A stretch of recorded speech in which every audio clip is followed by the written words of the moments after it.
السلام علیکم ورحمۃ اللہ تعالی وبرکاتہ۔ الحمد للہ رب العالمین والعاقبۃ للمتقین والصلاة والسلام علی سید الانبیاء والمرسلین وعلی آلہ واصحابہ اجمعین، اما بعد فاعوذ باللہ من الشیطان الرجیم، بسم اللہ الرحمن الرحیم۔ الا ان اولیاء اللہ لا خوف علیہم ولا هم يحزنون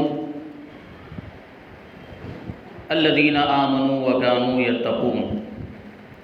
صدق اللہ مولانا العظیم وصدق رسولہ النبی الامین المتین الکریم، ونحن على ذلك لمن الشاهدين والشاكرين والذاكرين والحامدين والحمد لله رب العالمين۔ آئیے ہم اور آپ سب سے پہلے حضور سرور کائنات، فخر موجودات، باعث تخلیق کائنات، احمد مجتبی محمد مصطفیٰ صلی اللہ علیہ وسلم کی بارگاہ بے کس پناہ میں جھوم جھوم کر درود و سلام کا نذرانہ عقیدت پیش کریں اور پڑھیں اللہم صلی علی سیدنا و مولانا محمد معدن الجود والکرم وآلہ الکرام وابنہ الکریم وبارک وسلم صلاۃ و سلام علیک یا رسول اللہ صلی اللہ تعالی علیہ وسلم۔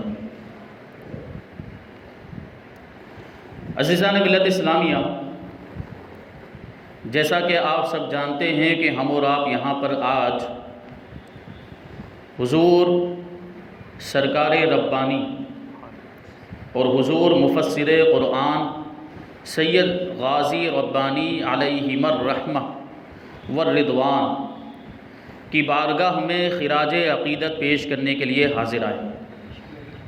اللہ تبارک و تعالیٰ کی بارگاہ میں دعا کرتے ہیں کہ ہماری اس محفل کو اپنی بارگاہ میں قبول فرمائے، اس محفل کو ہمارے لیے آخرت میں ذریعہ نجات بنائے، اور مجھے حق کہنے، آپ کو حق سننے اور ہم سب کو حق پر عمل کرنے کی توفیق عطا فرمائے۔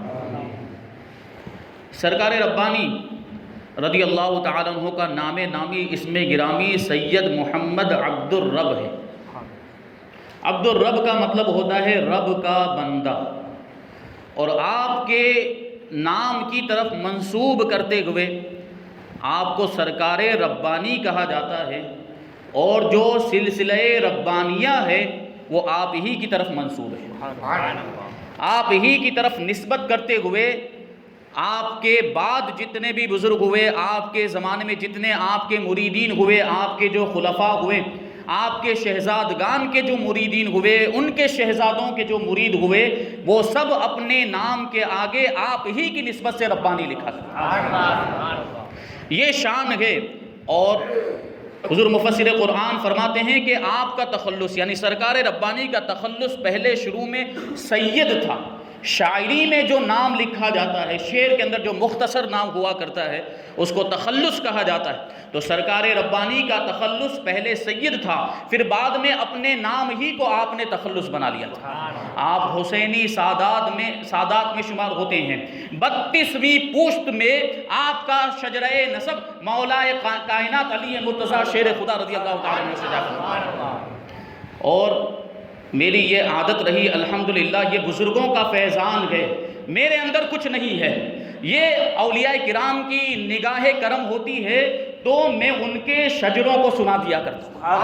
آج بھی میں حضور سرکار ربانی رضی اللہ تعالیٰ عنہ کی روح سے مدد طلب کرتے ہوئے، حضور مفسر قرآن کی بارگاہ سے فیضان حاصل کرتے ہوئے سرکار ربانی کا شجرہ نسب سنانے کی سعادت حاصل کروں گا۔ آپ حضرات کو سننا ہے اور اللہ کا ذکر کرتے ہوئے سبحان اللہ کہنا ہے۔ سرکار ربانی سید محمد عبد الرب رضی اللہ تعالیٰ عنہ، یہ صاحبزادے ہیں سید امانت علی رضی اللہ تعالیٰ عنہ کے، وہ صاحبزادے ہیں سید مفتی دائم علی رضی اللہ تعالیٰ عنہ کے، وہ صاحبزادے ہیں سید محمد بشیر الدین کے، وہ صاحبزادے ہیں سید غیاث الدین کے، وہ صاحبزادے ہیں سید قطب الدین کے، وہ صاحبزادے ہیں سید محمد مشائخ کے، وہ صاحبزادے ہیں سید محمد وہ صاحبزادے ہیں سید محمد معروف کے، وہ صاحبزادے ہیں سید محمد عبداللہ کے، وہ صاحبزادے ہیں سید محمد ناصر الدین کے، اور وہ صاحبزادے ہیں سید محمد بندگی معروف کے، وہ صاحبزادے ہیں سید صدر الدین راجو قتال کے، جو حضرت مخدوم جہانیہ جہاں گشت رحمت اللہ تعالی علیہ کے جانشین اور خلیفہ تھے، اور وہ صاحبزادے ہیں سید احمد کبیر کے، وہ صاحبزادے ہیں سید جلال الدین کے، وہ صاحبزادے ہیں سید علی معید کے، وہ صاحبزادے ہیں سید محمد جعفر کے، وہ صاحبزادے ہیں سید احمد کے، وہ صاحبزادے ہیں سید محمد کے، وہ صاحبزادے ہیں سید عبداللہ کے، وہ صاحبزادے ہیں امام علی اشقر کے یا امام علی اصغر کے، وہ صاحبزادے ہیں سیدنا امام جعفر زکی کے، وہ صاحبزادے ہیں سیدنا امام علی تقی کے، وہ صاحبزادے ہیں سیدنا امام علی نقی کے، وہ صاحبزادے ہیں امام موسیٰ کاظم کے، وہ صاحبزادے ہیں امام جعفر صادق کے، وہ صاحبزادے ہیں امام محمد باقر کے، وہ صاحبزادے ہیں امام زین العابدین کے، اور وہ صاحبزادے ہیں امام علی مقام امام حسین رضی اللہ تعالیٰ عنہ کے، اور وہ صاحبزادے ہیں مولا کائنات علی مرتضیٰ شیر خدا رضی اللہ عنہ۔ نعرہ تکبیر، نعرہ رسالت، یا رسول اللہ۔ ایسے عظیم خاندان میں سرکار ربانی رضی اللہ تعالیٰ عنہ کی ولادت ہوئی، کیسے عظیم بزرگ ہیں، کیسے مقام و مرتبے کے مالک، بڑے بڑے علماء، بڑے بڑے شیوخ اور بڑے بڑے بزرگوں کا یہ خاندان ہے۔ تو ایک نام بیچ میں چھوٹ گیا ہے، عرض کر دوں، دیکھیں یہ بزرگان دین کی نگاہ کرم ہوتی تو یاد بھی آ جاتا ہے۔ تو میں نے عرض کیا سید محمد مشائخ، ان کے بعد جو نام ہے سید محمد کمال حسین میاں کے نام سے یہ مشہور تھے، اور ان کے بعد ہیں سید محمد عبداللہ، پھر ان کے بعد ہیں سید محمد نصر اللہ، اور ان کے بعد ہیں سید محمد معروف۔ اس طریقے سے آگے وہی سلسلہ جو میں نے بیان کیا۔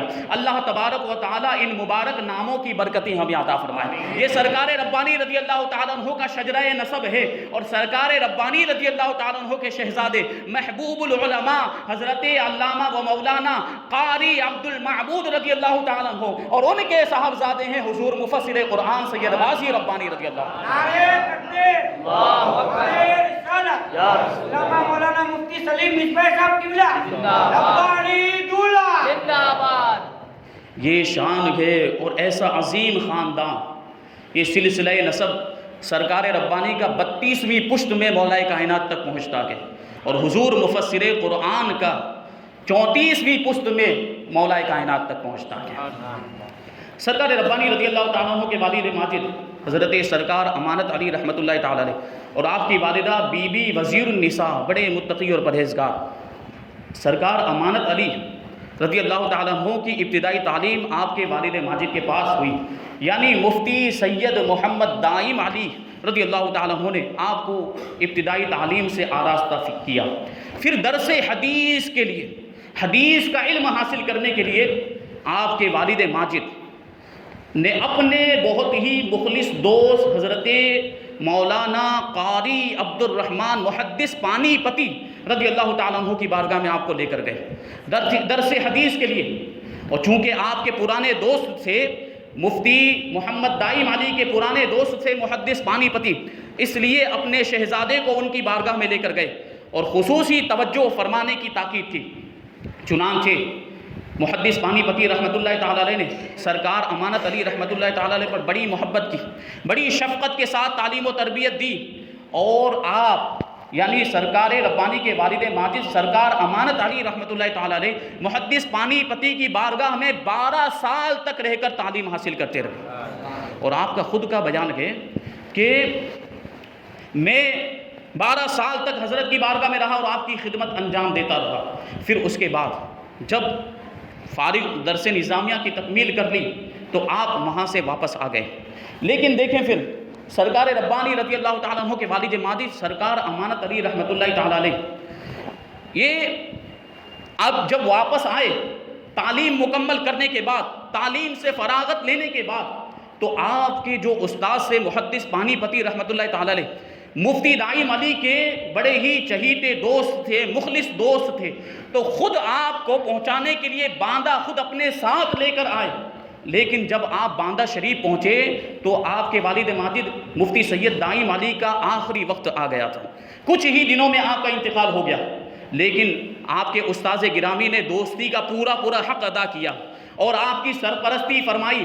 پھر ایک دیندار متقی پرہیزگار سادات گھرانے حسینی گھرانے کی ایک پاک باز خاتون کے ساتھ آپ کا نکاح کر دیا، جن کے والد ماجد کا نام تھا میر حسن علی، میر سید حسن علی رحمۃ اللہ تعالی علیہ. ان کا یعنی سرکار امانت علی کا نکاح بھی سید گھرانے میں ہوا ہے. آپ کی جو والدہ ماجدہ ہیں یعنی سرکار ربانی کی والدہ ماجدہ بھی سید گھرانے سے تعلق رکھتی ہیں، اور سرکار امانت علی رضی اللہ تعالیٰ عنہ بھی حسینی سادات میں شمار ہوتے ہیں. اس کا کیا مطلب ہوا کہ سرکار ربانی رضی اللہ تعالیٰ عنہ نجیب الطرفین سید ہیں، یعنی ماں کی طرف سے بھی سید ہیں اور والد ماجد کی طرف سے بھی سید ہیں. دونوں طرف سے آپ کو شرافت ملی ہے اور دونوں طرف سے یہ سعادت اور فضیلت ملی ہے. آپ کے والد ماجد بھی حسینی سادات میں، آپ کی والدہ ماجدہ بھی آپ کا بھی سادات میں شمار ہوتا ہے. آپ کی شادی ہو جانے کے بعد اب بڑے فارغ البال تھے، اللہ تبارک و تعالیٰ نے دولت عطا فرمائی، کسی چیز کی کمی نہیں تھی. آپ کے روزانہ کے جو مشاغل تھے، روزانہ کی جو مصروفیات، درس و تدریس، وعظ و نصیحت، بیان وغیرہ کیا کرتے تھے، اور روحانی فیض حاصل کرنے کے لیے، باطنی تربیت کے لیے مختلف سلسلوں کے بزرگوں سے ملاقات کیا کرتے تھے. اسی سلسلے میں سرکار امانت علی رحمۃ اللہ تعالی علیہ سلسلہ چشتیہ کے مشہور بزرگ اور خانوادہ صفی پور شریف کے مایہ ناز پیر طریقت حضرت شیخ طریقت شاہ قل هو اللہ کی بارگاہ میں حاضر ہوئے اور ان سے اکتساب فیض کیا. کافی وقت تک، کئی سالوں تک ان کی بارگاہ میں رہے، یہاں تک کہ انہوں نے اپنی خلافت و اجازت سے بھی آپ کو نوازا. لیکن اس کے باوجود بھی جو عشق رسول کا جذبہ تھا وہ تسکین پانے کا نام نہیں لے رہا تھا. اللہ کی معرفت کے ذوق کی جو تڑپ تھی وہ ختم ہونے کا نام نہیں لے رہی تھی. اس وجہ سے آپ دوبارہ اپنے استاد گرامی حضرت محدث پانی پتی مولانا قاری عبد الرحمن رحمۃ اللہ تعالی علیہ کی بارگاہ میں دوبارہ حاضر ہوتے ہیں. اب کی مرتبہ جو آئے تھے تو انداز دوسرا تھا. پہلے آئے تھے تو علم شریعت حاصل کرنے کے لیے آئے تھے، اب جب حاضر ہوئے ہیں تو علم طریقت کے طلبگار بن کر حاضر ہیں.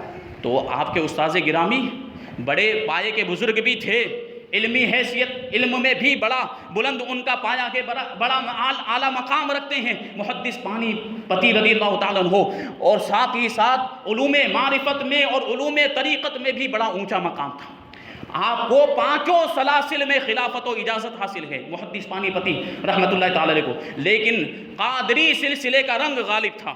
جب سرکار ربانی کے والد ماجد سرکار امانت علی رحمۃ اللہ تعالی علیہ آپ کی بارگاہ میں حاضر ہوئے اور عرض کیا کہ حضور ظاہری علم تو حاصل کر لیا ہے، اب باطنی علم حاصل کرنے کے لیے حاضر آیا ہوں. آپ نے میرے ظاہر کو تو سنوار دیا ہے، اب میرے باطن کو بھی سنوار دیجئے، میرے دل کو بھی صاف و ستھرا فرما دیجئے. اب آپ کے استاد گرامی نے آپ کو اپنے قریب کیا اور بڑی شفقت کے ساتھ، بڑی محبت کے ساتھ آپ کی باطنی تربیت کی، اور ایسا آپ کو جو ہے کہ غوث پاک رضی اللہ تعالیٰ عنہ کے مخصوص طریقے پر ایسی تربیت فرمائی کہ آپ فنا فی شیخ کے مرتبے پر پہنچ گئے. یعنی مرشد کی ذات میں، شیخ کی ذات میں جو فنا ہو جاتا ہے وہ مرتبہ آپ کو مل گیا، اور یہ معاملات ہو گئے کہ جو کام برسوں میں ہوا کرتے تھے وہ لمحوں میں ہونے لگے. سرکار ربانی کے والد ماجد سرکار امانت علی خود ارشاد فرماتے ہیں کہ میں 40 سال تک سفر میں، حضر میں، ہر جگہ اپنے استاذ گرامی اور مرشد گرامی شیخ طریقت محدث پانی پتی رحمۃ اللہ تعالی علیہ کے ساتھ ہی رہتا.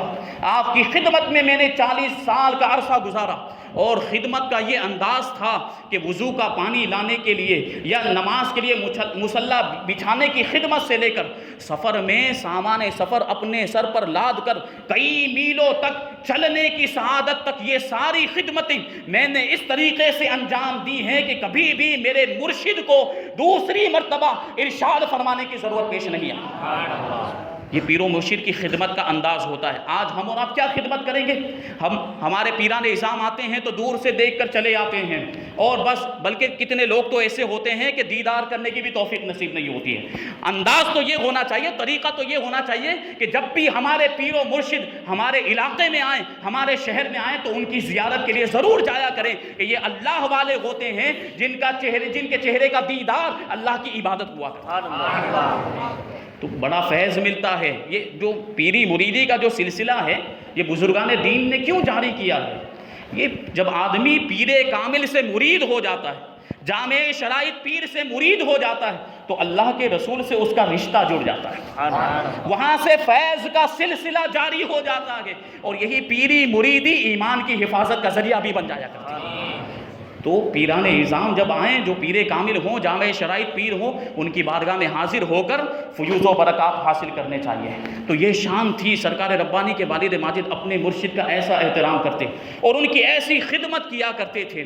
فرماتے ہیں کہ ان کی خدمت میں رات کو تہجد کے وقت جب وضو کے لیے پانی کی ضرورت پڑتی یا دوسری کسی چیز کی ضرورت پڑتی، مسواک وغیرہ کی، تو وہ بھی میں حاضر کر دیا کرتا تھا، اور اس کا اتنا اہتمام کرتا تھا کہ میں اپنے مرشد گرامی کے پلنگ کے نیچے ہی سو جایا کرتا تھا کہ جب بھی جیسی بھی ضرورت پیش آئے میں فوراً حاضر ہو جاؤں، کہ دور رہنے کی وجہ سے کہیں میرے مرشد گرامی مجھے آواز دے اور میں حاضر نہ ہو سکوں تو مجھ سے کوئی گستاخی نہ ہو جائے، اس لیے مرشد گرامی کے پلنگ کے نیچے ہی سو جایا کرتے تھے۔ یہ خدمت کا انداز۔ فرماتے ہیں کہ ایک مرتبہ ایک سفر کے اندر ہمیں ایسی جگہ پر پہنچے، ایسی جگہ پر قیام کیا جہاں پر سانپوں کی بہت زیادہ کثرت تھی، بہت زیادہ سانپ موجود تھے، لیکن ایسی جگہ پر بھی میں نے اپنے مرشد گرامی کے پلنگ کے نیچے سونے کو چھوڑنا پسند نہیں کیا۔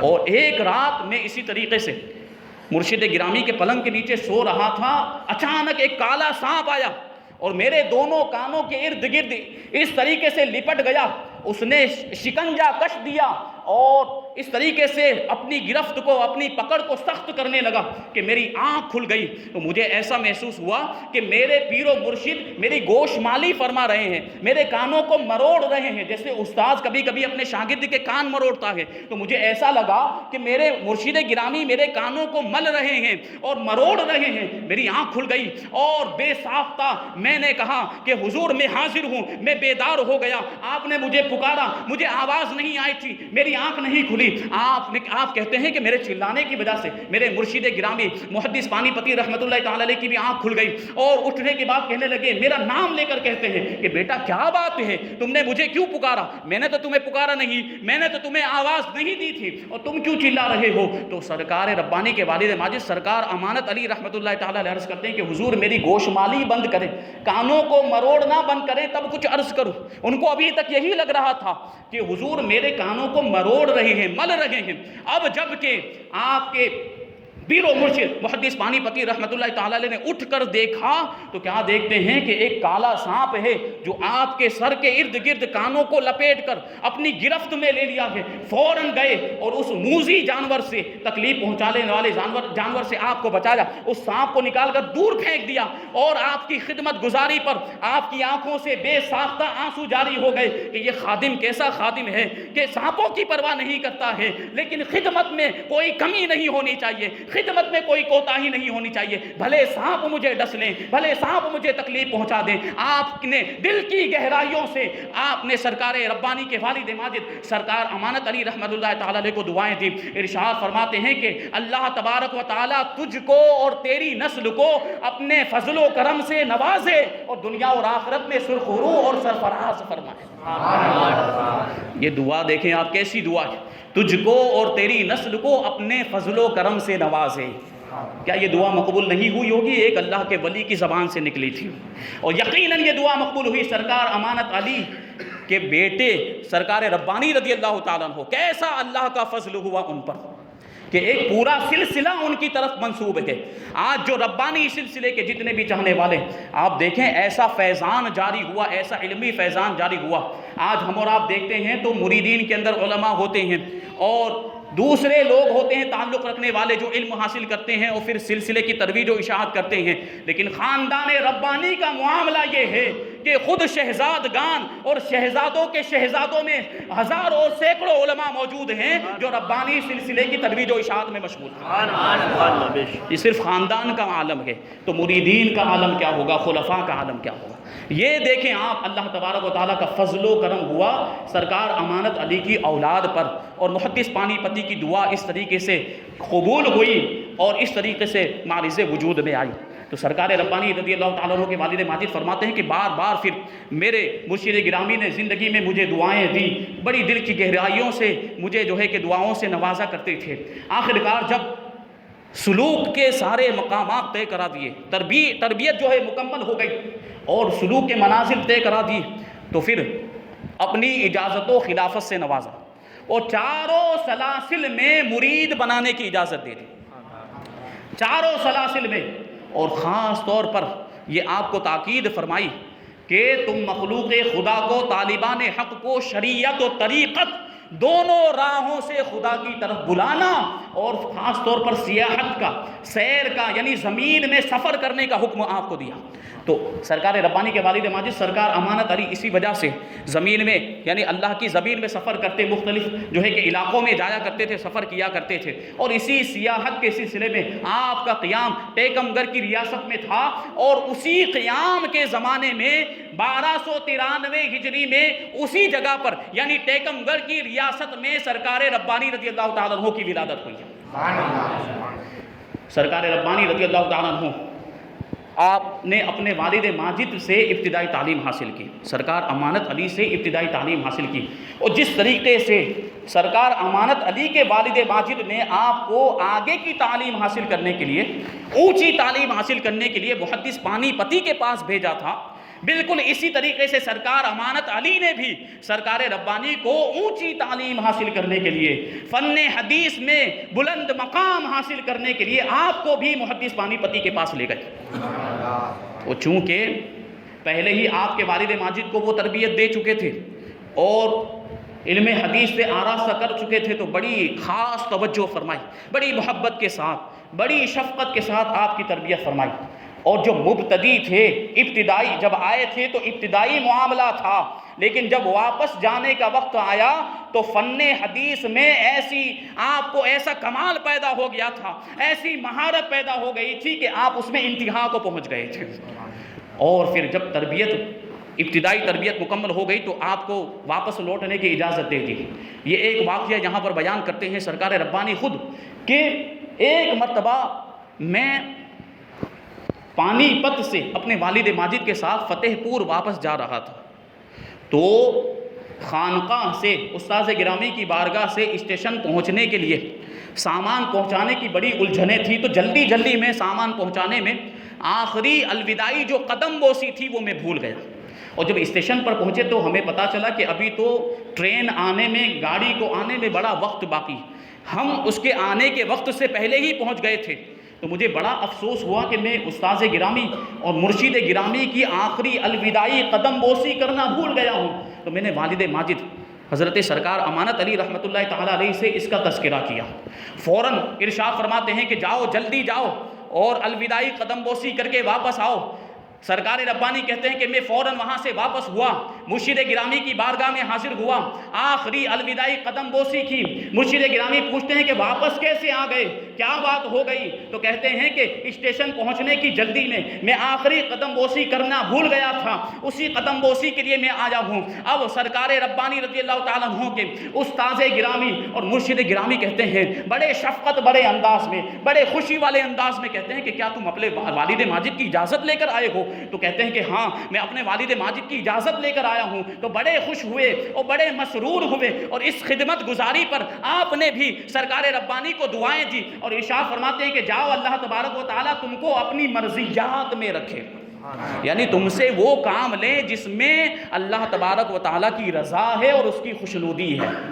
سرکار ربانی رضی اللہ تعالیٰ عنہ واپس آئے، آپ کے والد ماجد نے بڑی بےتابی کے ساتھ پوچھا کہ کیا ہوا، تم واپس گئے تھے؟ تو حضرت نے کیا ارشاد فرمایا؟ تو پوری سرگزشت، پورا واقعہ سرکار ربانی نے اپنے والد ماجد کو سنا دیا۔ تو آپ کے والد ماجد بڑے خوش ہوئے اور ارشاد فرماتے ہیں کہ شیخ طریقت نے تم کو ایسی دعا دی ہے جو شریعت اور طریقت کا ماحصل ہے۔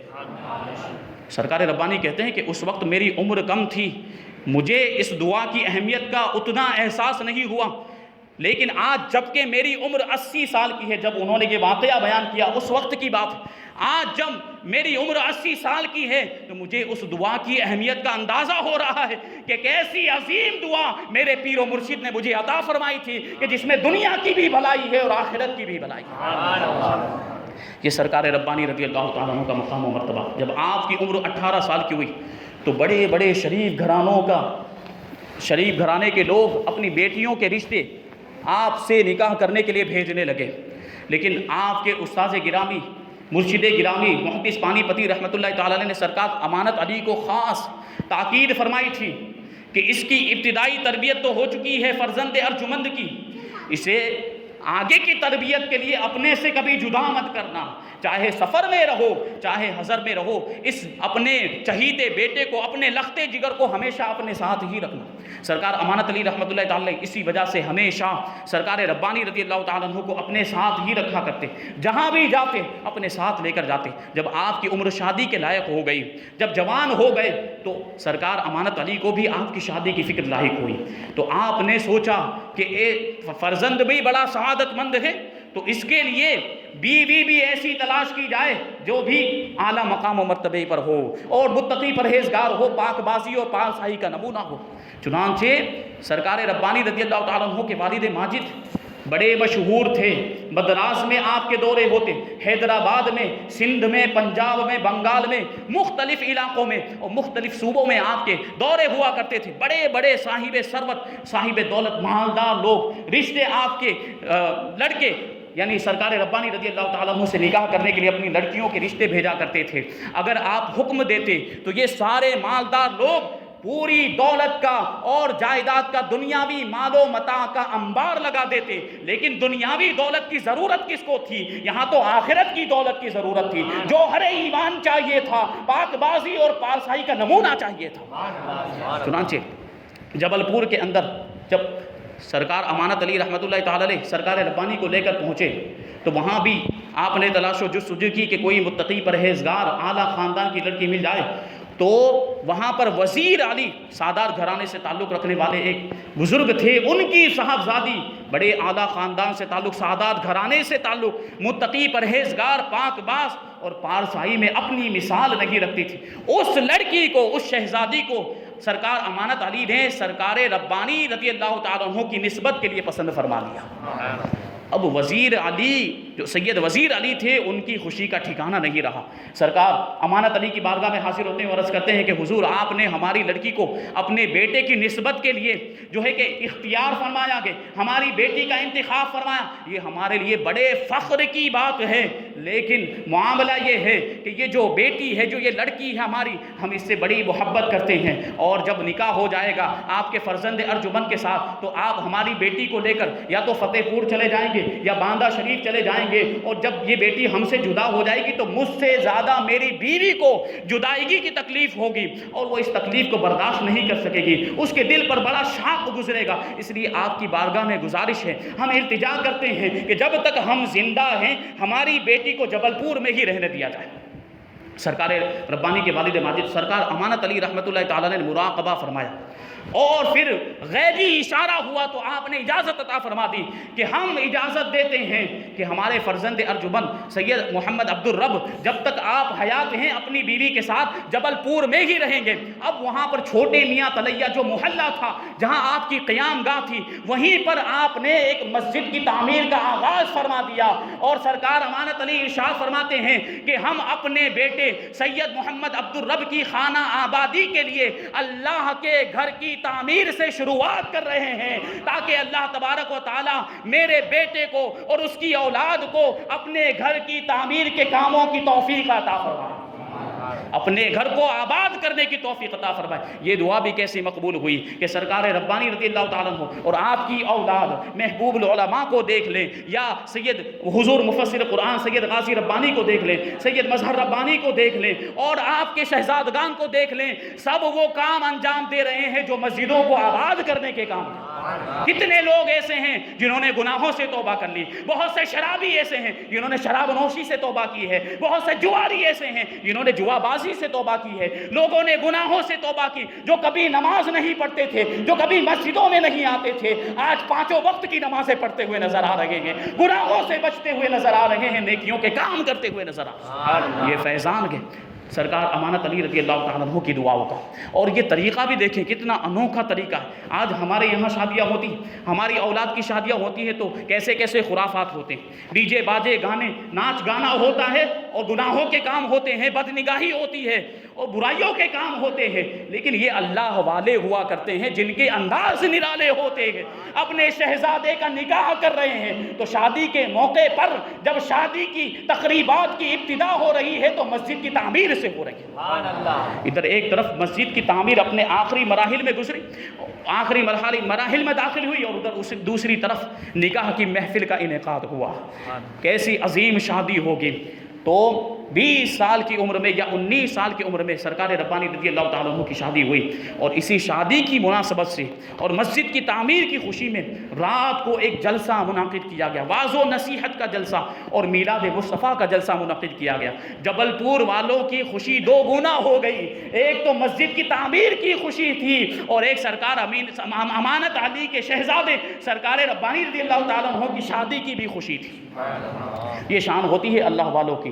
اور آپ نے چونکہ سرکار امانت علی کے استاذ گرامی نے آپ کو حکم دیا تھا کہ عبد الرب کو اپنے سے جدا مت کرنا، سفر میں یا حضر میں ہمیشہ اپنے ساتھ ہی رکھنا، تو سرکار امانت علی سرکار ربانی رضی اللہ تعالیٰ عنہ کو ہمیشہ اپنے ساتھ رکھتے، جہاں بھی جاتے، جہاں بھی واعظ و نصیحت کا جلسہ ہوتا اپنے ساتھ سرکار ربانی رضی اللہ تعالیٰ عنہ کو لے کر جاتے۔ مدراس میں آپ کے دورے ہوتے، حیدرآباد میں آپ کے دورے ہوتے تھے، سندھ میں، پنجاب میں، بنگال کے علاقوں میں آپ کے دورے ہوا کرتے تھے، اور معاملہ یہ ہو گیا کہ سرکار امانت علی کی آخری عمر میں آپ نے واعظ و نصیحت اور بیان کرنا بند کر دیا تھا۔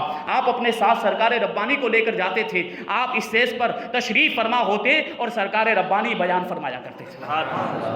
آخری عمر میں جب بہت زیادہ نقاہت آ گئی، بہت زیادہ ضعیفی آ گئی، کمزوری آ گئی، تو سرکار امانت علی نے دیکھا کہ اب مجھ سے یہ سفر نہیں ہو سکتے، دور دراز علاقوں میں جانا اب میرے لیے ممکن نہیں ہے۔ چنانچہ آپ نے سرکار ربانی رضی اللہ تعالیٰ عنہ کو اپنی اجازت و خلافت عطا فرما کر اپنا جانشین اور خلیفہ بنا دیا۔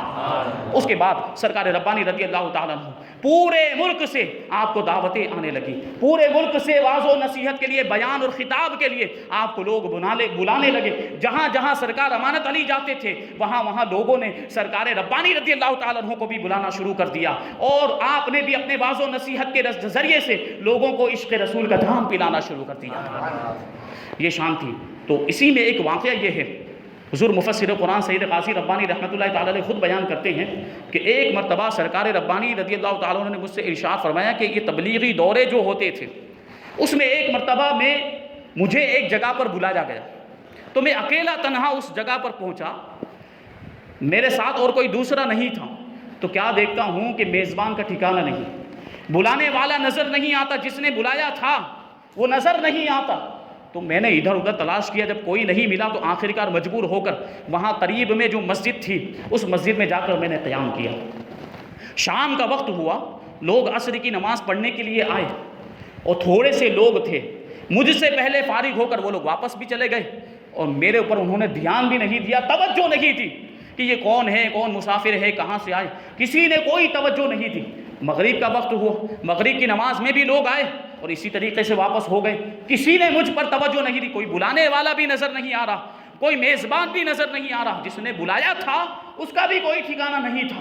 آخرکار مغرب کی نماز کے بعد میں نے سوچا کہ ایسے تو کوئی آنے والا نہیں ہے، میں نے پانی کے چند گھونٹ پیے، کوئی کھانا کھلانے کے لیے بھی تیار نہیں تھا، پانی کے چند گھونٹ پیے، کیونکہ جو توشہ، جو کھانے کا سامان میں گھر سے لے کر نکلا تھا وہ تو سفر میں ہی ختم ہو گیا تھا، اور مجھے اپنے خیال میں یہ یقین تھا کہ میزبان تو مل ہی جائے گا، جس نے بلایا ہے وہ تو مل ہی جائے گا، تو پھر وہاں پیسوں کی ضرورت نہیں پڑے گی، اس لیے میں اتنے ہی پیسے لے کر نکلا تھا جتنے کی سفر کے اندر ضرورت تھی، تو سارے پیسے بھی سفر میں ختم ہو گئے، اب میرے پاس کھانے کے لیے کوئی سامان بھی نہیں تھا اور پیسے بھی نہیں تھے کہ جن کے ذریعے سے میں کھانے کا سامان خرید سکتا۔ آخرکار چند گھونٹ پانی پینے کے بعد میں اپنے روزانہ کے وظیفے میں مشغول ہو گیا، اور مسجد کے صحن میں ادھر ادھر ٹہلتے ہوئے میں نے اپنا وظیفہ جاری رکھا۔ تو اسی عالم میں جب میں صحن کے اندر ٹہلتے ہوئے وظیفہ پڑھ رہا تھا اور مسجد کے ایک کنارے سے دوسری دوسری سمت جا رہا تھا کہ اچانک کیا ہوا، عجیب و غریب واقعہ پیش آیا کہ مجھے ایسا محسوس ہوا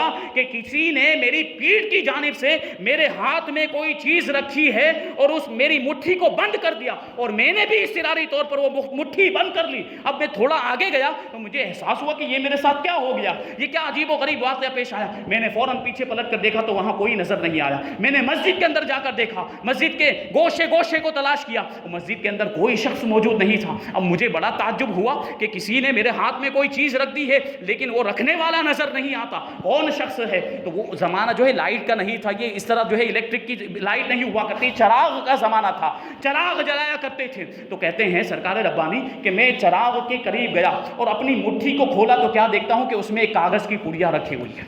اس کاغذ کی پڑیا کو جب میں نے کھولا تو اس میں چاندی کی چونیاں موجود تھیں۔ اب چاندی کی چونیوں کو دیکھنے کے بعد میری حیرت کی انتہا نہیں رہی۔ پھر میں نے اس شخص کو تلاش کیا کہ کون رکھ کر گیا ہے، مجھے بڑا تعجب ہوا۔ آخر کار میں مسجد کے دروازے پر آیا اور باہر کی جانب مسجد کے باہری رخ پر میں نے دیکھا تو وہاں پر چند کھانے پینے کی دکانیں تھیں۔ جیسے ہی میں نے مسجد کے باہر جھانکا تو ایک دکان والا اپنی دکان سے لپکتا ہوا میرے قریب آیا اور آ کر کہنے لگا کہ مولوی صاحب اگر کوئی کھانے کی چیز خریدنا چاہتے ہو تو خرید لو کیونکہ دکان بند ہونے والی ہے۔ تو حضرت سرکار ربانی کہتے ہیں میری زبان سے بے ساختہ نکل گیا ٹھیک ہے۔ اب وہ واپس چلا گیا دکاندار، اور سرکار ربانی کہتے ہیں کہ میں مسجد میں واپس آنے کے بعد اپنے بستر پر لیٹ گیا۔ تھوڑی دیر کے بعد وہ جو دکاندار تھا وہ اپنے سر پر ایک خوانچہ لے کر آیا جس میں قسم قسم کے کھانے کی چیزیں موجود تھیں، اور وہ خوانچہ لے کر آنے کے بعد اس نے میرے سامنے رکھ دیا اور پانی لینے کے لیے وہ واپس چلا گیا۔ اب میری حیرت کی انتہا نہیں رہی کہ یہ کیا معاملات ہیں، یہ کیا ہو رہا ہے۔ آخر کار میرے دل میں خیال آیا کہ یہ سارا انتظام اللہ تبارک و تعالیٰ کی طرف سے کیا گیا۔ اب وہ واپس آیا پانی لے کر، ہم دونوں نے بیٹھ کر کھانا تناول کیا اور میں نے اس کو ان چونیوں میں سے کھانے کی قیمت ادا کی۔ اب واپسی کا وقت قریب آ گیا تو پروگرام کے مطابق میں وہاں سے واپس ہوا، پورا سفر طے کیا، باندھا واپس ہوا، اور وہ چونیاں سارے سفر کے اخراجات کے لیے کافی ہو گئی، یعنی گویا کہ گن کر دی گئی ہوں کہ کھانے کا بھی انتظام اس میں سے ہو جائے اور سفر کے اخراجات کا بھی انتظام اس میں ہو جائے۔ اب میں اپنے والد ماجد کی بارگاہ میں پہنچا اور پورا واقعہ بیان کیا کہ ایسا ایسا میرے ساتھ ہوا، اور مہمان غائب ہو گئے، میزبان غائب ہو گیا تھا، بلانے والا موجود نہیں تھا، تو اللہ کے گھر میں مسجد میں نے قیام کیا اور وہاں پر اس طریقے سے کھانے کا انتظام ہوا۔ تو سرکار ربانی کے والد ماجد سرکار امانت علی ارشاد فرماتے ہیں کہ تم جس کے گھر میں رکے تھے اسی کی جانب سے انتظام کیا۔ مسجد اللہ کا گھر ہوتا ہے، اللہ کے گھر میں تم مہمان بنے تھے تو اللہ نے اپنی طرف سے تمہارے لیے میزبانی کا انتظام فرمایا۔ یہ اللہ والے ہوتے ہیں، ان کی یہ شان و شوکت ہوتی ہے۔ اور اللہ تبارک و تعالیٰ نے نگاہوں کے اندر کیسی تاثیر عطا فرمائی تھی۔ کلکتہ کے اندر آپ کے بڑے مریدین رہا کرتے تھے، وہیں کلکتہ میں محلہ پٹوار بلگان نام کا ایک جو ہے کہ علاقہ تھا، وہاں پر آپ کی ایک مریدہ اپنے اہل و عیال کے ساتھ اپنے بچوں کے ساتھ رہا کرتی تھی۔ جب آپ کلکتہ پہنچے تو اس نے اپنے گھر میں آپ کو آنے کی دعوت دی، آپ تشریف لے گئے۔ شام کے وقت آپ وہاں پر کرسی لگا کر بیٹھا کرتے تھے۔ اسی علاقے میں بابو خان نام کا ایک بڑا دبنگ شخص رہا کرتا، جس کو بھائی کہتے ہیں، دادا کہتے ہیں، بڑا شرابی اور بڑا جواری تھا کہ محلے کے لوگ، آس پاس کے پڑوس کے لوگ اس سے ڈرا کرتے تھے اور اس سے خوف کھایا کرتے تھے، اس کے معاملات ایسے تھے۔ لیکن سرکار ربانی رضی اللہ تعالیٰ عنہ ایک شام کو اسی طریقے سے کرسی لگا کر اپنی مریدہ کے گھر کے باہر تشریف فرما تھے۔ وہ کہیں سے شراب پی کر آیا، بابو خان شراب پی کر آیا، اور جیسے ہی حضرت سرکار ربانی رضی اللہ تعالیٰ عنہ سے قریب ہوا، سرکار ربانی رضی اللہ تعالیٰ عنہ نے قدموں کی آہٹ کو محسوس کیا۔ آپ کی نگاہیں بابو خان کے چہرے پر پڑی، نگاہوں کا پڑنا تھا کہ اس کی دل کی دنیا ہی بدل گئی اور دل میں اس کا انقلاب آ گیا۔ فوراً کہتا ہے حضور میں اپنے گناہوں سے توبہ کرتا ہوں، آج کے بعد کبھی شراب کو ہاتھ نہیں لگاؤں گا، مجھے اپنے حلقہ ارادت میں شامل فرما لیجئے۔ سرکار ربانی ارشاد فرماتے ہیں کل صبح میں آنا، چنانچہ وہ کل صبح کو آیا تو سرکار ربانی رضی اللہ تعالیٰ عنہ نے اسے اپنے حلقہ ارادت میں شامل فرما لیا اور مرید بنا لیا۔ اس نے اس کے بعد کبھی بھی شراب کو ہاتھ نہیں لگایا۔ ایسا سرکار ربانی کا عاشق بن گیا کہ وہ بھی سرکار ربانی کا پوری زندگی وفادار رہا اور اس کی اولاد بھی سلسلہ ربانیہ کے بزرگان دین کے وفادار رہے۔ یہ شان ہے سرکار ربانی رضی اللہ تعالیٰ عنہ کی۔ آخری وقت سرکار ربانی رضی اللہ تعالیٰ عنہ بڑے خاموش رہا کرتے تھے، خاموشی اختیار فرما لی تھی، اور یہی بابو خان، سیٹھ بابو خان نے ایک مرتبہ سرکار ربانی رضی اللہ تعالیٰ عنہ کو کلکتہ بلایا۔ آپ جو ہے کہ تشریف لے گئے۔ سرکار ربانی رضی اللہ تعالیٰ عنہ کی کلکتہ جانے سے پہلے ماہ ربیع الاخر ہجری 1378 کا واقعہ، حضور مفسر قرآن ارشاد فرماتے ہیں کہ میں سرکار امانت علی کے مزار پر فاتحہ پڑھنے کے لیے اپنے ساتھ پھولوں کے ہار لے کر جا رہا تھا، تو راستے میں سرکار ربانی رضی اللہ تعالیٰ عنہ کی زیارت کرتے ہوئے میں گیا، تو مجھے سرکار ربانی نے دیکھا تو ارشاد فرمایا کہاں جا رہے؟ تو فرماتے ہیں کہ سرکار امانت علی کے مزار پر یہ پھول چڑھانے کے لیے جا رہا ہوں۔ تو سرکار ربانی ارشاد فرماتے ہیں کہ جب تم واپس آنے لگو تو یہ پھولوں کے جو ہار ہے اپنے ساتھ لے کر آنا۔ اب حضور مفسر قرآن فرماتے ہیں کہ میں گیا، فاتحہ خوانی کے بعد وہ پھول وہاں پر پیش کیے، جب وہ واپس آنے لگا تو وہ پھولوں کا ہار میں اپنے ساتھ واپس لے کر آیا۔ مجھے تعجب ہو رہا تھا کہ حضور نے یہ پھول میرے ساتھ واپس کیوں منگوائے ہیں۔ جب میں واپس آیا اور خدمت میں وہ پھول پیش کیے تو حضرت سرکار ربانی رضی اللہ تعالیٰ عنہ نے وہ پھولوں کا ہار لے کر اپنے گلے میں پہن لیا۔ اس وقت یہ معاملہ سمجھ میں نہیں آیا کہ یہ کیا ہوا، اور یہ بات میں کسی سے کہہ نہیں سکتا تھا کہ یہ عجیب و غریب واقعہ کیوں پیش آیا۔ وہ پھولوں کو آپ نے پہن لیا، یہ آخری وقت کی علامت تھی۔ اب آخری دورہ جو آپ کا ہوا، کلکتہ کا دورہ ہوا، سیٹھ بابو خان نے آپ کو بلایا اور آپ اس کے گھر پر قیام پذیر ہوئے۔ جب واپسی میں 2 دن باقی رہ گئے تو آپ نے بابو خان کو بلایا اور ارشاد فرمایا کہ ہمیں جتنا دیکھنا ہو جی بھر کر دیکھ لو۔ اب وہ بابو خان کہنے لگے کہ حضور ایسا کیوں ارشاد فرما رہے ہیں، یہ کیا وجہ ہے ارشاد فرمانے کی کہ مجھے جتنا دیکھنا ہو جی بھر کے دیکھ لو؟ تو سرکار ربانی ارشاد فرماتے ہیں کہ آپ ہی نے تو ہمیں مہمان بنا کر بلایا ہے، اب ہم آپ کی خدمت میں حاضر ہو گئے ہیں، تو اب جتنا ہمیں دیکھنا ہو دیکھ لو۔ لیکن سمجھنے والے سمجھ گئے، یہ اشارہ تھا اس بات کی طرف کہ اب آخری ایام چل رہے ہیں، دنیا سے تشریف لے جانے کا وقت آ گیا ہے۔ بابو خان کو بھی سمجھ میں آ گیا۔ اتنا ارشاد سننے کے بعد بابو خان کی آنکھوں سے بھی آنسو جاری ہو گئے اور سرکار ربانی بھی اشک بہانے لگ گئے۔ اب سرکار ربانی رضی اللہ تعالیٰ عنہ وہاں سے واپس ہوئے۔ اب بانگا شریف جب پہنچے تو 2-3 دن قیام ہونے کے بعد جمعہ کا دن آیا، تو جمعہ میں آپ کا معمول یہ تھا، حضور مفسر قرآن ارشاد فرماتے ہیں، کتاب کے اندر لکھتے ہیں کہ آپ کا معمول یہ تھا کہ آپ اذان اول سے پہلے مسجد میں حاضر ہو جایا کرتے تھے اور پہلی صف میں محراب کے قریب آپ تشریف فرما ہوا کرتے تھے۔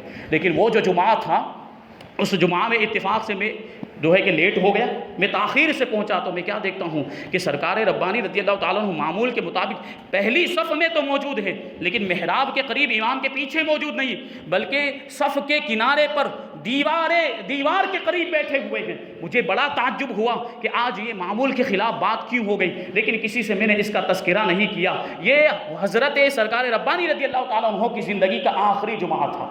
اس کے بعد سرکار ربانی رضی اللہ تعالیٰ عنہ ٹانگے پر سوار ہو کر اپنے گھر واپس آئے۔ میں اپنے مکان میں چلا گیا، حضور مفسر قرآن فرماتے ہیں میں اپنے مکان میں چلا گیا۔ دوپہر کے وقت آپ کی بارگاہ میں کھانا پیش کیا گیا، تو آپ نے مجھے کھانے کے لیے بلایا۔ میں اپنی مصروفیات کی وجہ سے میں نے معذرت کر لی کہ میں نہیں آ سکتا۔ شام کے وقت عصر کی نماز سے پہلے جب میں حاضر ہوا تو امی محترم، میرے چچا، میرے گرامی قدر چچا حضرت محمود القادری رحمۃ اللہ تعالیٰ علیہ نے مجھ سے ارشاد فرمایا کہ حضرت کو بخار ہو گیا ہے۔ اب وہ بخار کا معاملہ یہ تھا کہ وہ جو ہے کہ جیسے جیسے وقت گزرتا جا رہا تھا وہ بخار تیز ہوتا جا رہا تھا۔ یہ مرض الموت کی، یہ مرض وفات کی ابتدا تھی۔ اب یہاں سے معاملہ یہ ہو گیا کہ سب حیران و پریشان، سب جو ہے کہ آپ کی تیمارداری میں لگ گئے اور کمزوری اور نقاہت کا یہ معاملہ ہو گیا کہ نماز کے لیے آپ کو تیمم کرنا پڑتا تھا۔ اب دوسرا جو دن تھا سنیچر کا دن، اس میں مغرب کے وقت حلقہ شریف کا جو وقت ہوتا ہے، مغرب کے بعد حلقہ شریف میں بھی آپ نے جو ہے کہ شرکت اس طریقے سے فرمائی کہ آپ جو ہے کہ ٹیک لگا کر بیٹھے ہوئے تھے اور کمزوری اور نقاہت کا معاملہ یہ تھا کہ آواز بالکل نہیں نکل سکتی تھی۔ حضور مفسر قرآن سید غازی ربانی رحمۃ اللہ تعالیٰ علیہ ارشاد فرماتے ہیں کہ میں بے قرار حضور کی بائیں جانب جا کر بیٹھ گیا اور محفل کے اندر گھر کے خاندان کے سب افراد موجود ہیں، حلقہ ذکر کے اندر سب موجود، حلقہ قادریہ کے اندر سب موجود ہیں، اور میں سب سے زیادہ قریب بیٹھا ہوا تھا اور خدا کی قسم کھا کر کہہ رہا ہوں کہ کمزوری کی وجہ سے حضور کے لب نہیں ہل رہے تھے، لیکن دل میں سے الا اللہ کی اور الا اللہ اللہ کی آوازیں آ رہی ہیں۔ لب خاموش تھے لیکن قلب مبارک ذکر الہی میں مشغول تھا۔ ایسا محسوس ہوتا تھا کہ اندر سے کوئی جوان طاقتور آدمی اللہ کا ذکر کر رہا ہو۔ یہ شان ہے سرکار ربانی رضی اللہ تعالیٰ عنہ کی۔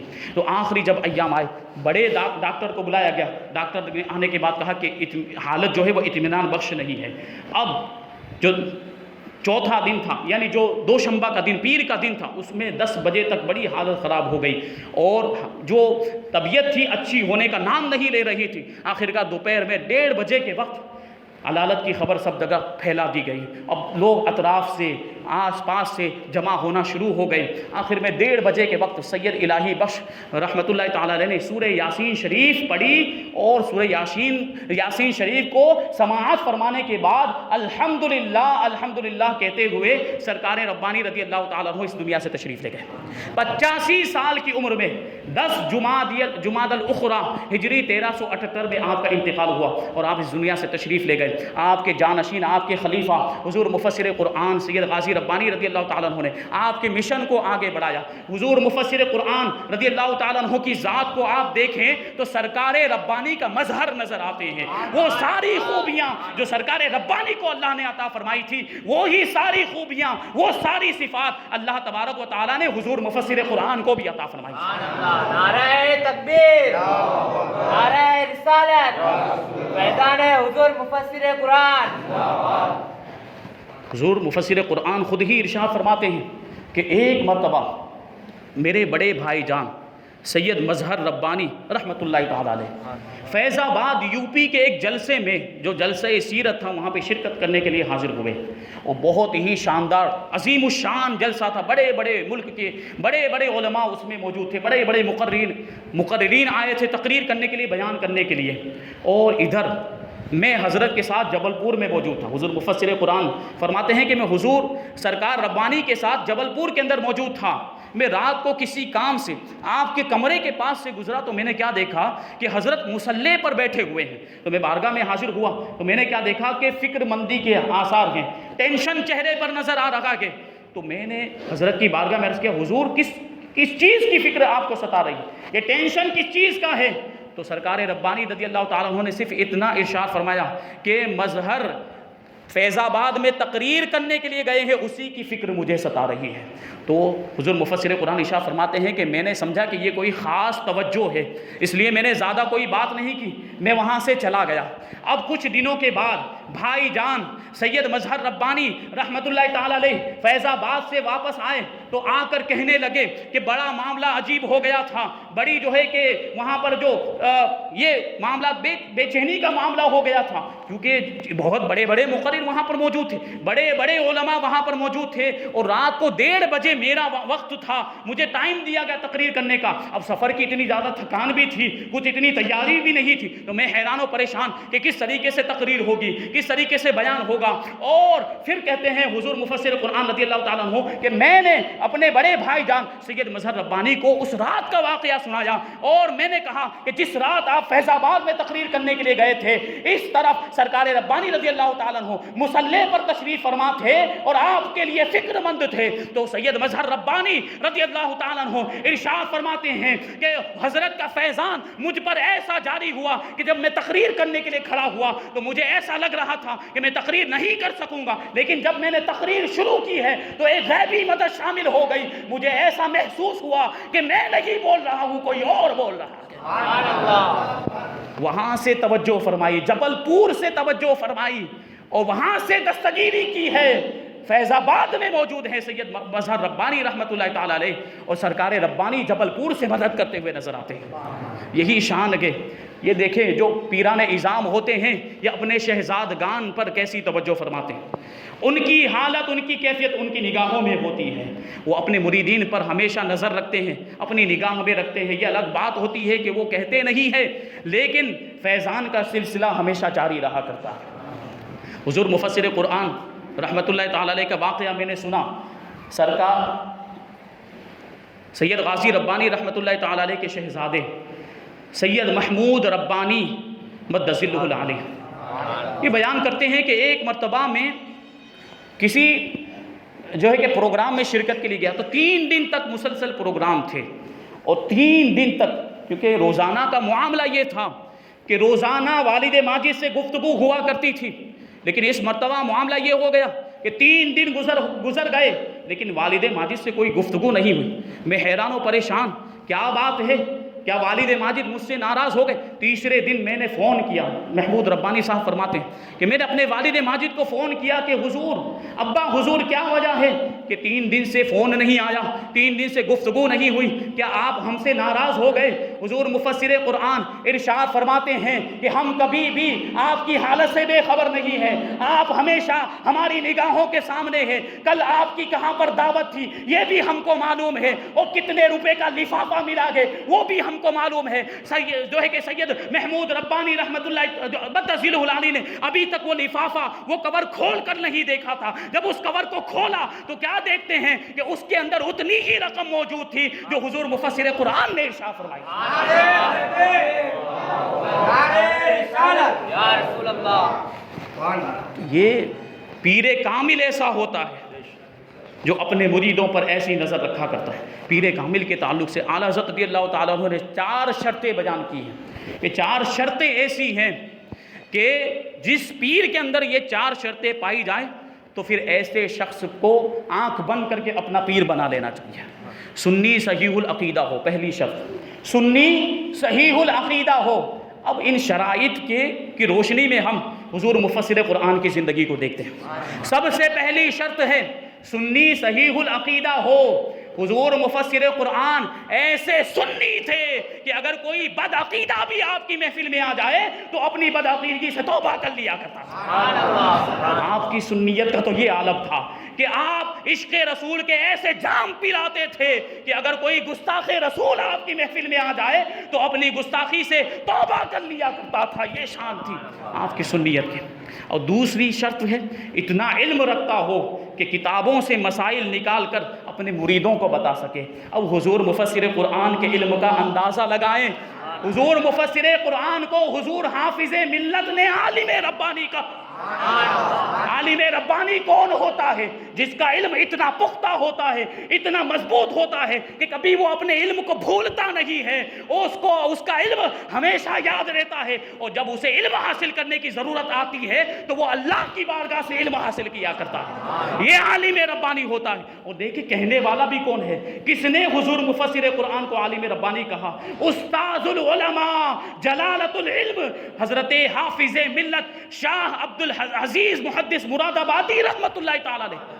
الجامعۃ الاشرفیہ جو سنیوں کا سب سے بڑا مدرسہ مبارک پور کے اندر، جہاں الحمدللہ مجھے بھی تعلیم حاصل کرنے کا شرف حاصل ہوا ہے، اور وہاں سے جو بھی فارغ ہوتے ہیں، جو پاس آؤٹ ہوتے ہیں، وہ اپنے نام کے آگے مصباحی لگایا کرتے ہیں۔ تو یہ شان ہے حضور حافظ ملت جنہوں نے الجامعۃ الاشرفیہ قائم کیا ہے۔ اتنے بڑے عالم ہیں، عالم ہی نہیں ہیں، عالموں کے استاد ہیں۔ وہ فرما رہے ہیں کہ سید غازی عالم ربانی ہیں۔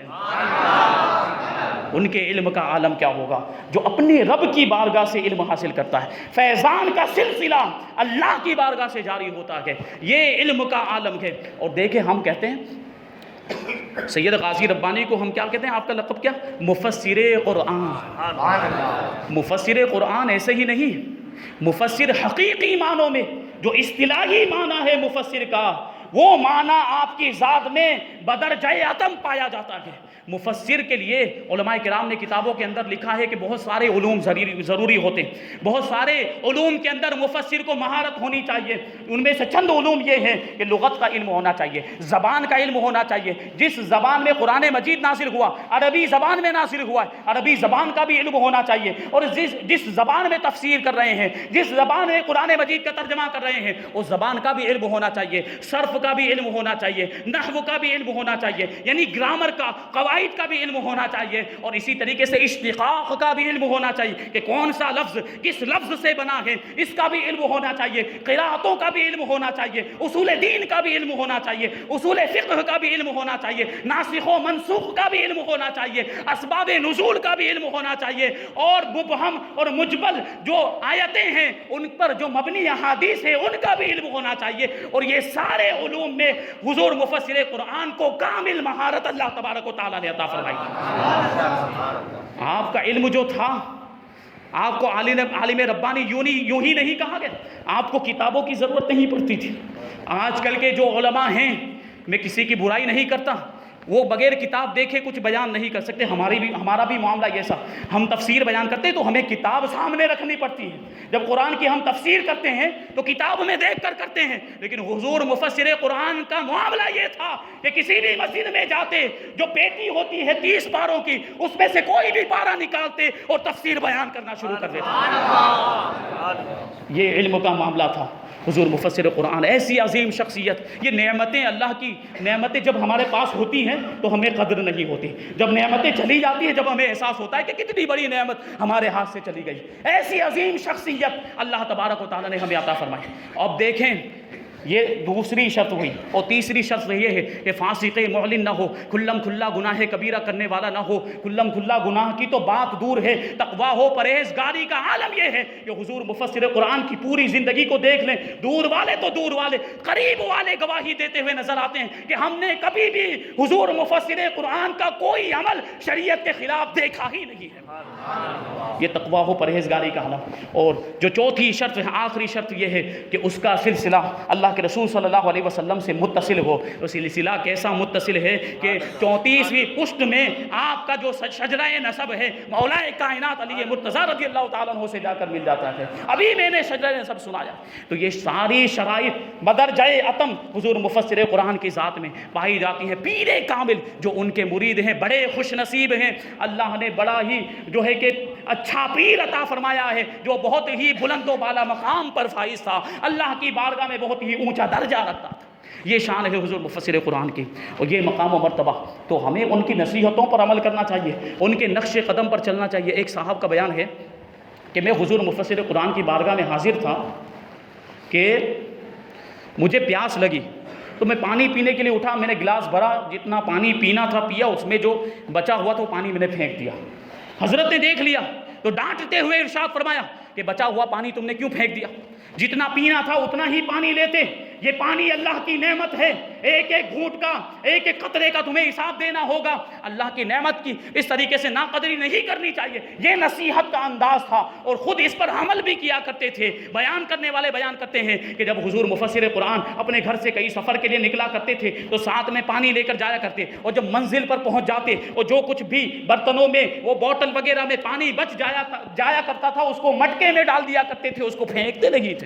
یہ اللہ کی نعمت کی اس طریقے سے قدر کیا کرتے تھے. یہ شان و شوکت اور تقویٰ, پرہیزگاری, نماز کی پابندی کا عالم. یہ حاجی عبداللطیف ربانی جو ہے کہ بیان کرتے ہیں, وہ کہتے ہیں کہ حضور 22 سال تک میرے گھر پر قیام فرماتے تھے. جب بھی تشریف لاتے وہ 22 سال تک حضرت کا میرے گھر پر قیام رہا, اور رات کو دیر تک لوگ ملاقات کرنے کے لیے آتے. اس وجہ سے سونے میں تاخیر ہو جایا کرتی, تو میں الارم رکھ کے سوتا تھا کہ میں صبح جلدی اٹھوں گا اور فجر کی نماز کے لیے حضور مفسر قرآن کو جگا دوں گا. لیکن جو روزانہ میں یہ سوچ کر سوتا تھا کہ آج میں حضور مفسر قرآن کو جگا دوں گا, لیکن جب الارم کی آواز سے میں صبح میں اٹھتا اور حضرت کے کمرے میں جاتا تو کیا دیکھتا, یا تو حضرت مصلے پر بیٹھے ہوئے ہوتے تھے یا وضو فرما رہے ہوا کرتے. یہ شان, یہ مقام و مرتبہ اللہ تبارک و تعالیٰ نے حضور مفسر قرآن کو عطا فرمایا تھا. یہ عظمت اور یہ جو ہے کہ نعمتیں حضور مفسر قرآن کو ملی تھی, اور بڑے روشن ضمیر, بڑے مستجاب الدعوات تھے.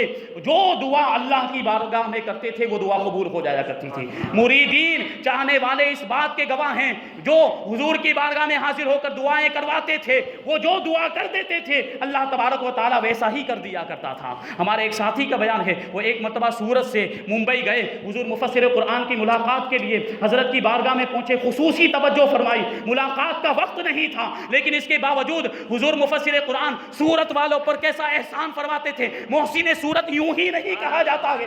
معلوم ہوا کہ سورت سے لوگ آئے ہیں, فرمایا اندر آنے دیا جائے, ان کو اندر بلایا جائے. وہ لوگ اندر پہنچے, حضور مفسر قرآن سے ملاقات کی, دست بوسی کی. حضور مفسر قرآن ارشاد فرماتے ہیں کہ بولو کیا دعا کروں.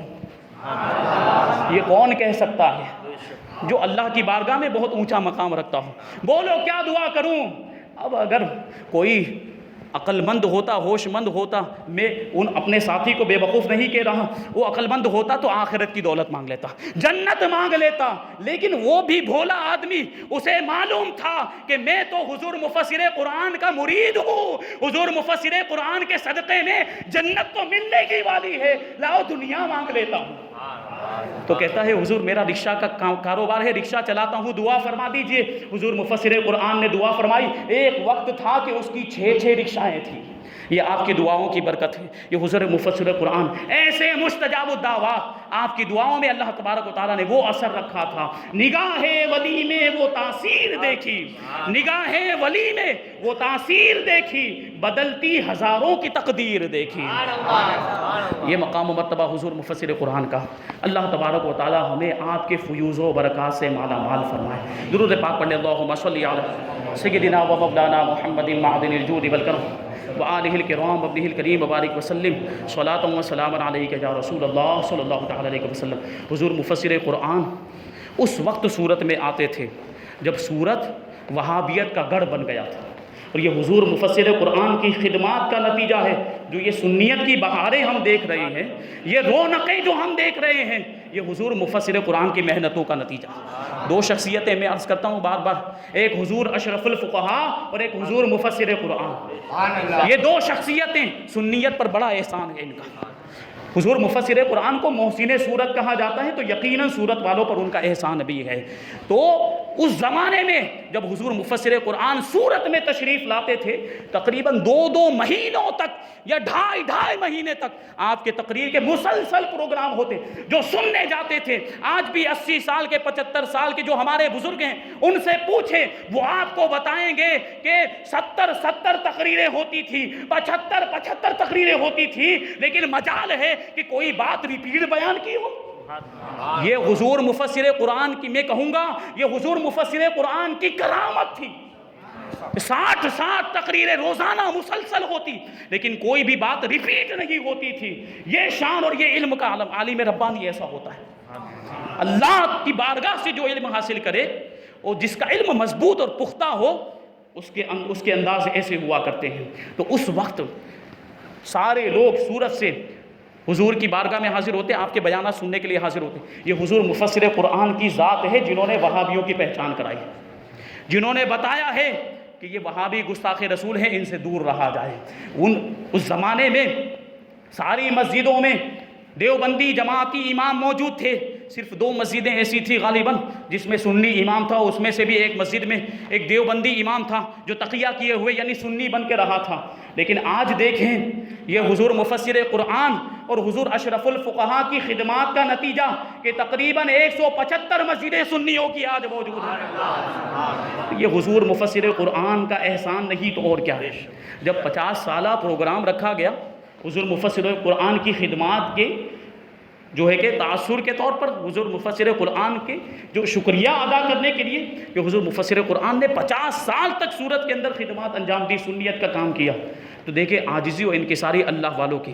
جب آخر میں بیان کرنے کا وقت آیا تو ارشاد فرماتے ہیں کہ میں جو یہاں پر 50 سال سے آتا رہا، اور اللہ تبارک و تعالیٰ کے فضل و کرم سے، اس کی توفیق سے ٹوٹی پھوٹی باتیں دیکھیں، ایسی عظیم علمی باتیں اور ایسے عظیم بیانات کو عاجزی و انکساری کے طور پر کہتے ہیں ٹوٹی پھوٹی باتیں، اور اللہ رسول کی باتیں جو کچھ بھی کرتا رہا۔ آپ میرے پروگراموں میں آتے رہے، سنتے رہے، میں سناتا رہا، آپ بلاتے رہے، میں آتا رہا، مجھے محسن صورت کہا گیا۔ میں محسن صورت نہیں، یہ آپ کی نیک گمانی ہے۔ آپ نے مجھے 50 سال تک بلایا، آپ محسن غازی ربانی ہے۔ یہ عاجزی کا عالم ہے، لیکن ہم تو ان کو محسن صورت مانتے ہیں، اور وہ ہمارے محسن بھی ہیں۔ یقیناً صورت کے مسلمانوں پر حضور مفسر قرآن کا بہت بڑا احسان ہے۔ اللہ تبارک و تعالیٰ ان کی خدمات کا ان کو صلہ عطا فرمائے، جنت میں اعلیٰ سے اعلیٰ مقام عطا فرمائے، اور ہمیں ان کے فیوز و برکات سے مالا مال فرمائے، اور ان کے نقش قدم پر ہم کو چلنے کی توفیق عطا فرمائے۔ وما علینا الا البلاغ۔ السلام علیکم۔